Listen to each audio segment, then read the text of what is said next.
l'épreuve d'ouverture culturelle, ça se déroule en deux parties. La première partie, c'est donc on va devoir lire, vous devez lire un texte. Et donc ensuite, on a 10 questions de QCM dessus. Donc en fait, le but, c'est de retenir ce qu'on a, les idées essentielles du texte. Parce qu'en fait, après, on passe à la deuxième partie, on n'a plus le droit de revenir sur le texte. Et donc là, il faut se souvenir des idées essentielles pour pouvoir répondre aux questions. Et c'est pas très compliqué, ça. Ensuite, la deuxième partie, c'est aussi sur 45 minutes. Donc là, ça va plus être des questions portées sur notre ouverture culturelle personnelle. Donc ça va être des questions qui vont regrouper la culture, tout ce qui va être médias, art, architecture, etc. Donc là, c'est plus s'intéresser à ce qui va se passer et ce qui a pu se passer en culture française, mais aussi tous les faits divers qu'il peut y avoir, etc.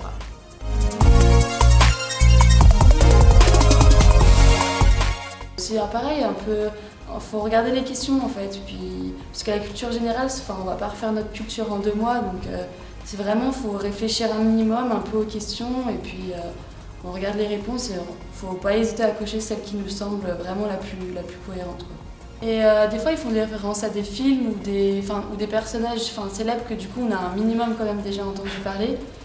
Donc du coup ça aide beaucoup, mais les informations, moi j'estime que c'est vraiment la chose la plus importante à faire. Faut se tenir au courant de l'actualité pour répondre aux questions, ça nous aide.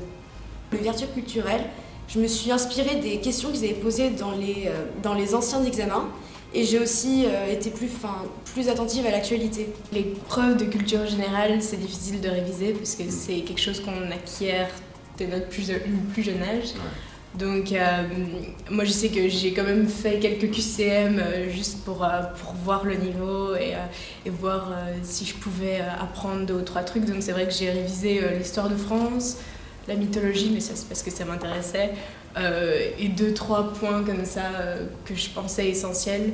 Mais c'est vrai qu'on ne peut pas vraiment réviser de fond en comble la culture générale. Ouais. Je pense vraiment que l'épreuve de culture générale, elle sert essentiellement à voir justement la facilité que va avoir le candidat à s'intéresser à autre chose que l'économie et à justement s'ouvrir sur le monde, la culture, les différentes histoires de notre monde, la mythologie, etc. Et c'est vraiment voir si la personne est justement une personnalité qui est très ouverte. Il faut s'intéresser à tout. Je pense que c'est ça qu'ils cherchent. Que ce soit dans un musée ou dans un simple livre, voire le journal, il faut réussir à s'ouvrir. Ouais, c'est la curiosité. Et c'est vrai que par contre, si on n'en a absolument aucune idée de la réponse, il vaut mieux ne rien cocher du tout plutôt que cocher n'importe quoi. Ça fait perdre des points quand on coche la mauvaise réponse. Ouais. Sinon, moi j'aurais ma fiche qui était à moitié vide. Ouais, c'est vrai. Après, il faut tenter, il faut oser.